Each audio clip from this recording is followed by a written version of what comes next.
Again एक और crackdown की तरफ जा रहे हैं और ख़बरें ये आ रही हैं कि काफ़ी सारे लोगों के खिलाफ वारंट निकल चुके हैं। क्या कोई रियासत जुल्म के साथ कायम रह सकती है? तो तारीख से हम कब सबक सीखेंगे? दुनिया का कोई एक इदारा किसी भी मुल्क में किसी भी सदी में किसी मुल्क को नहीं बचा सकता। मैस शूटिंग इन्वेस्टिगेटिव एक्सपर्ट के तौर पर बता रहे थे कि इमरान खान साहब जो हैं वो तो ड्रामा कर रहे हैं। कोई मालिक बोले तो मैं जवाब दूँ, मुलाजमों का मैं क्या जवाब दूँ?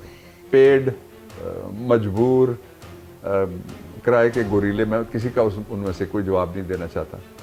1951 16 अक्टूबर अटैक होता है खान लियाकत अली खान पे। पाकिस्तान की जो बर्बादी निकाली है उसकी तारीख लिखने की भी यहाँ किसी की हिम्मत नहीं है। कायद-ए-आज़म अलैहि रहमत को जो ख़राब एम्बुलेंस थी वो किसने दी थी? कायद-ए-आज़म की फरमाइश पे ख़राब एम्बुलेंस सवाल ही पैदा होता। अगर आपको ये वीडियो पसंद आई हो तो सब्सक्राइब कीजिए और बेल आइकन जरूर हिट कीजिएगा। बहुत अच्छी कवरेज की है। ये मार्च की तो जबरदस्त कवरेज थी, बॉल की प्रॉब्लम सबसे बेस्ट थी।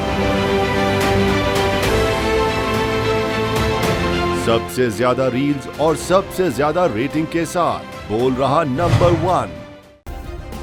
सब्सक्राइब करें और बेल दबाएं ताकि कोई खबर रह न जाए।